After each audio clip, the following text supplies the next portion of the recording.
Next to me, I've got two new full-size pickup trucks with nearly 1,000 horsepower and 1,100 pound-feet of torque between them, and not a single V8 or diesel in sight. Welcome to the new world. Both of these trucks got major changes for this year, and we're gonna go over all of them with you, from top to tailgate, from badge to ball hitch, and from eyelid to exhaust tip. You get the picture. So we've got the Ram 1500 in its new tungsten trim and the Ford F-150 in King Ranch guise, and both of these come with the top engine option that each lineup has to offer. These two high-end trucks have all the features, all the bells and whistles, and guess what? You can't get a V8 in either of them. Ford will still sell you a 5-liter V8, but only on the Lariat and below. And the Ram, they don't even offer a Hemi anymore. It's just a straight 6 turbo as the top two engine options. Under the hood, both of these trucks feature 6-cylinder twin turbocharged engines, but that's about where the similarities end. For the Ford, we've got a hybrid powertrain combining a 3.5-liter twin turbocharged V6 with a 47 horsepower electric motor, both of which are mounted ahead of the transmission, so all that power gets delivered seamlessly. While on the Ram, we have the high output version of the twin turbocharged 3-liter straight 6 as opposed to the V6 on the Ford, and this engine delivers more horsepower, though less torque, than the F-150's hybrid powertrain. And I've got news for you, they're both better than this. In addition to this tungsten, we were also able to wrangle a Ram 1500 tradesman with the standard output engine, and both of them on our test track put up some pretty crazy acceleration numbers. The tradesman with the regular output straight 6 turbo, that was only 5.2 seconds from 0 to 60 miles an hour. And here in the tungsten with the high output engine, 4.7 seconds to 60 miles an hour in a gigantic truck. Seeing that amount of metal just flying down the straight, really impressive. Now for some perspective, the last time we had a Ram 1500 in with the 5.7 liter Hemi V8 that you all say you miss, that truck made the 0 to 60 mile an hour sprint in 6.9 seconds. So that means that even if you choose the lower output version of the straight 6 turbo, you're still getting to 60 in 1.7 seconds quicker.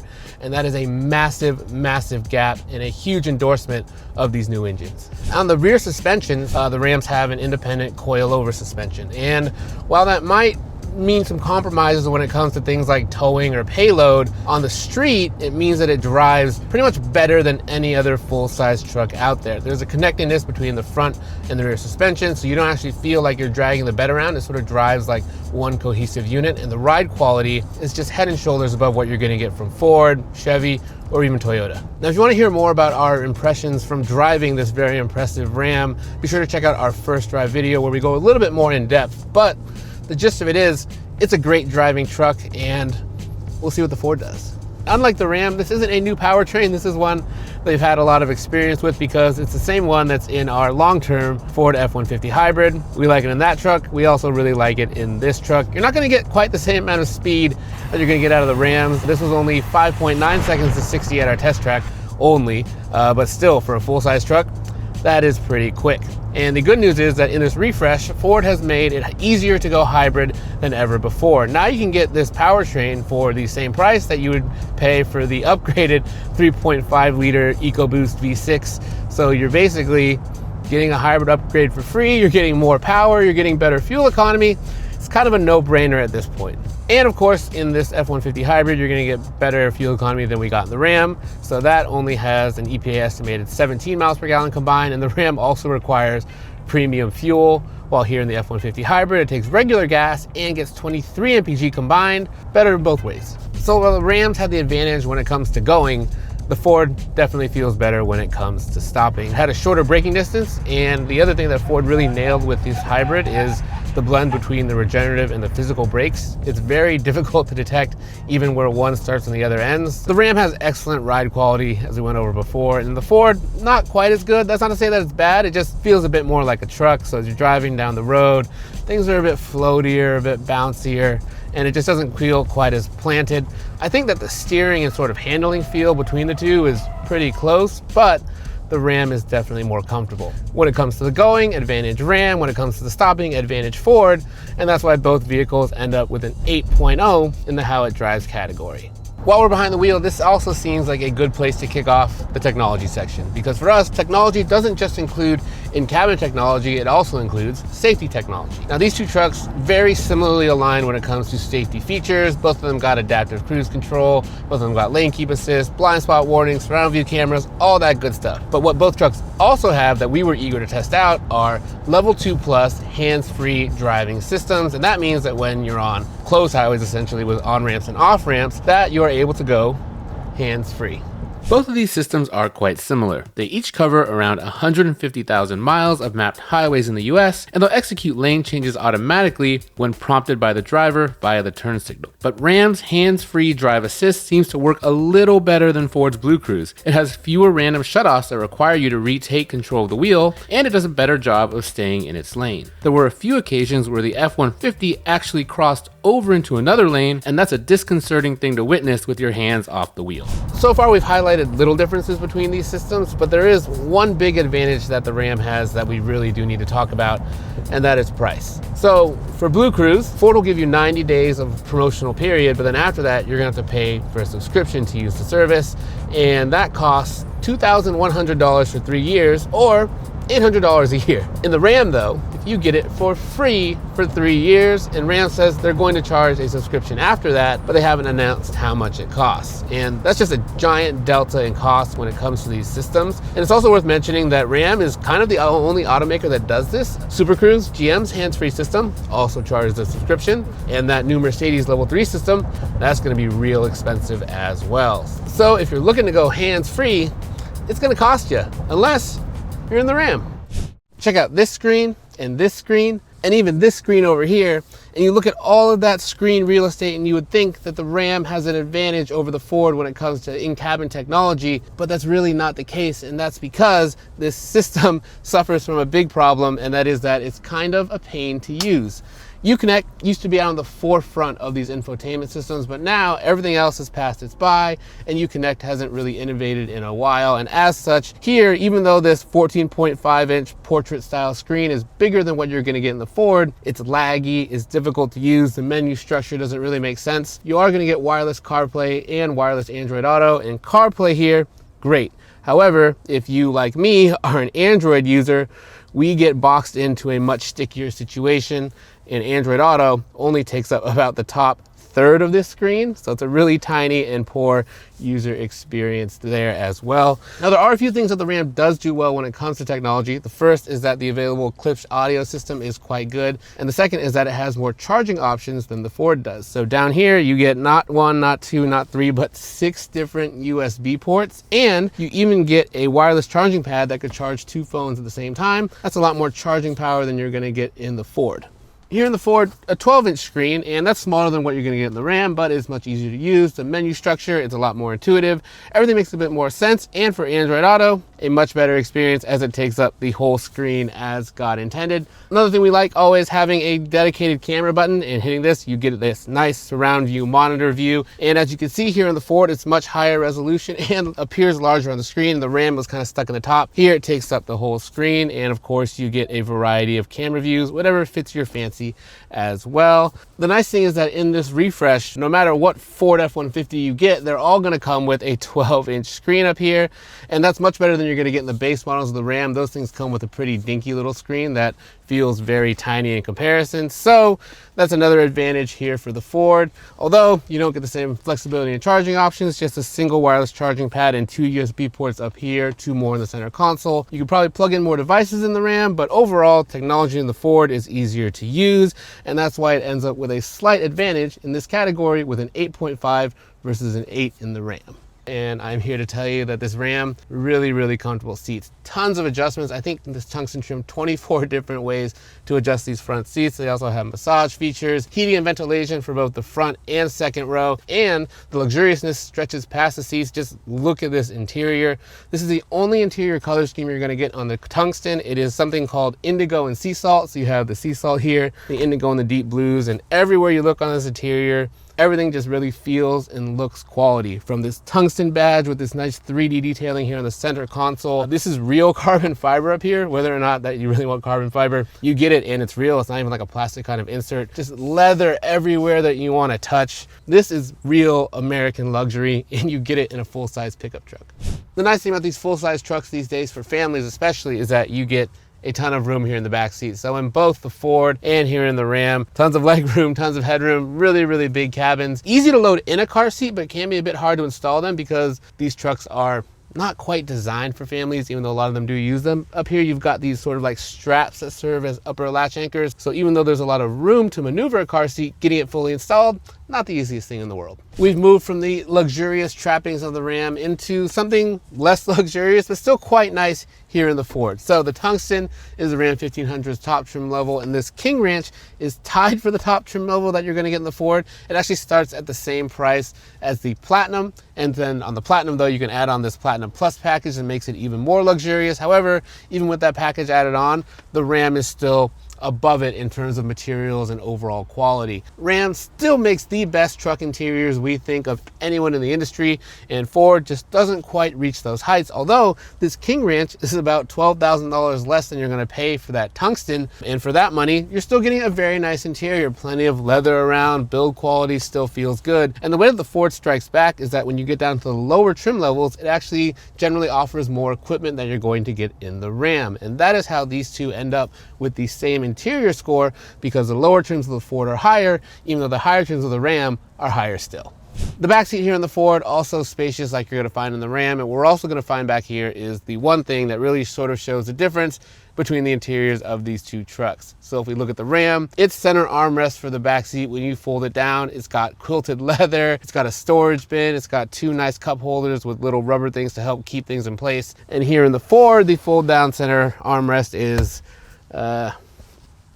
this thing. Now, for cargo and storage for these trucks, that encompasses a lot of different categories. We're going to talk interior storage, we're going to talk the beds, and we're of course going to talk towing and payload capacity as well. When it comes to interior storage, both of these trucks do quite well. In the Ram, it does better at front storage, where it has this center console with this movable partition, and that has the cup holders and some other things, but you can move it back to make a big bin in the front, or you can move it forward to make a big bin in the back. Plenty of room for a small bag or a purse, and you can also hide larger items in there as well, which we like. In the Ford, you don't quite have the same level of flexibility, but you still get a pretty large center console bin, big enough to fit two of the large V8 bottles. And the other cool thing that it does is you can fold down the gear shifter, unfold this tabletop-like surface, which makes a great place to put a laptop for work, or a great place to eat fast food if you're me. It's when we get to the back of the cabins that these two trucks philosophically start to diverge. Now the Ram, a normal storage space when you fold the seats, but in the Ford, it's much more flexible. It has a larger storage space under its seats, but it's also one that you can lock, which turns it into lockable, secure storage. You can also take that bin, fold it up, and put it down on the floor, and that gives you a lot more flexibility and a really wide open flat cargo area where the rear seat would be. Both of these trucks have big cabs and short beds. Now here in the Ram, you're going to get the Ram Box, which is a very cool storage solution unique to this brand. And what it provides is two lockable storage bins that can double as coolers because they have drains at the bottom, or they're a great place to store power tools or other things that you don't want to keep in the bed. Now the downside of the Ram Box is it does intrude a bit on the bed space, so it is skinnier than what you're getting in the Ford. You can still fit a sheet of plywood here, but nothing wider than that. The way that the Ford strikes back is it has a larger bed that's wider, and it also has Pro Power onboard. Now with the hybrid powertrain, you're going to get more output out of Pro Power onboard, up to 7.2 kilowatts, which is enough to power a small job site. Here in the Ram, you also get power outlets, but its output much lower. Now if we're going to look at the max payload and towing figures for both of these trucks, the edge goes to the Ford. It's got a bit more payload and a lot more towing, but the only real way to test towing is to actually tow with them. Towing starts before you even get on the road with hooking up the trailers. The Ram has a pretty good backup camera with moving guidelines to help you line up the trailer hitch. But the Ford goes to the next level with its Pro Trailer Hitch Assist, where all you have to do is line up the trailer hitch in a circle on the screen, and the system takes care of the rest. It makes hooking up a trailer, even by yourself, an exercise in simplicity. The opposite is true when it comes to backup systems. Both trucks have knobs to help you reverse a trailer safely, but in this case, setting up the Ford system is a lot more difficult. You have to put stickers on the trailer in preset spots and then back it up along a preset route that requires a large parking lot, one much bigger than the one we had to use for this test. We tried to set the system up, but after about an hour, it still wasn't working, so we gave up. In the Ram, it will auto-detect the weight and length of the trailer if you just drive around for a few minutes. And once you do, you can use the knob. Now, once you do get both set up, I do have to say that the Ford system works better. I've tested it in other trucks from the Super Duty down to the Ranger, and it has better camera views and it's more intuitive. The Ram system, it works well enough, but it's got this tiny knob, unlike the F-150, which has a nice big chunky knob you can use even with gloves on. And the Ram system is a bit sensitive, so it takes more practice to figure it out. Now let's see how these trucks did on the road. Once again, this engine has really proven itself. So much power, so much torque. Right now I'm getting on the highway and this engine is pretty much the highlight of the entire experience. Just really, really easy power from up and down the rev range. I'm going about 60 miles an hour right now, sitting just at about 2,500 RPM, and the engine is just chilling. The trailer that we're towing is not particularly heavy. You can definitely tell you have something hanging on the back end of the truck. It just gets a little bit more bouncy overall, but the cabin remains pretty comfortable. You know, it's not anything that is gonna cause any passengers discomfort. It's just, you know that you're lugging some extra weight around, and that's not necessarily a bad thing. But again, there are some other trucks that are a bit more stable when they have a load attached to the back. These straight 6-turbo powertrains, both of them from the high output to the regular output, have been really impressive in the time that we've had them. And my first drive with this truck throughout testing the last couple of days, I really don't miss the Hemi at all. One feature that our Ram does have that the Ford in this test does not is an auto leveling air suspension. So once we got the trailer hooked up, the suspension re-leveled itself, so the truck is riding level even with the trailer attached. We're gonna see how that sort of manifests in the Ford, but here in the Ram, the nice thing is it still feels pretty flat riding even when you are towing. If there's one thing I don't like about towing with the Ram, it's the brakes. The brake pedal is a little soft in normal driving, and then when you're towing, trying to slow down, that just gets exacerbated a little bit. I just wish there was a little bit more braking power at the top. You do get quite a bit into the pedals travel when you're trying to stop with a load behind you. So now it's time to tow in the Ford, and the first thing that you notice is that this powertrain, not quite as powerful as that engine in the Ram. Now, it's not to say that the Ford is struggling, because it's actually moving this load pretty easily. Getting on the highway was easy, merging and passing, also plenty of power for that. But this powertrain is just working a little bit harder. You can feel it that it's a little bit more under load with this trailer behind me. One thing though that is surprising is this truck doesn't have an auto leveling air suspension like you have in the Ram. And I thought that might negatively affect the sort of ride and how it feels, but actually while towing, the Ford ends up feeling more solid. There's a bit less bounce as we're going down the highway. The steering is very well dialed in. It's tracking super straight. And yeah, I would actually say that overall, while you're towing, the Ford ends up being more comfortable. Overall, when it comes to towing, I think that both of these trucks did quite well. The Ford was a little bit easier to hook up, but then the Ram has the super convenient features where it can auto-detect how long the trailer is and how much it weighs. And again, the Ram's powertrain shown, but then the Ford stability and braking also shown. So we have some slight advantages for each in this category, but overall, I would say if you're going to tow, you'll pretty much be happy with either truck. Now, overall in this category though, the advantage does go slightly to the Ford because it has those higher max payload and max towing numbers than the Ram does. So it got a little bit better score in this category. But I would say that if you're going to tow anything like an Airstream trailer like we have behind us, or anything smaller than that, both of these overqualified when it comes to towing. So that's why in this category, which encompass both storage, payload, and towing, the Ford got an 8.5, while the Ram got an 8.0.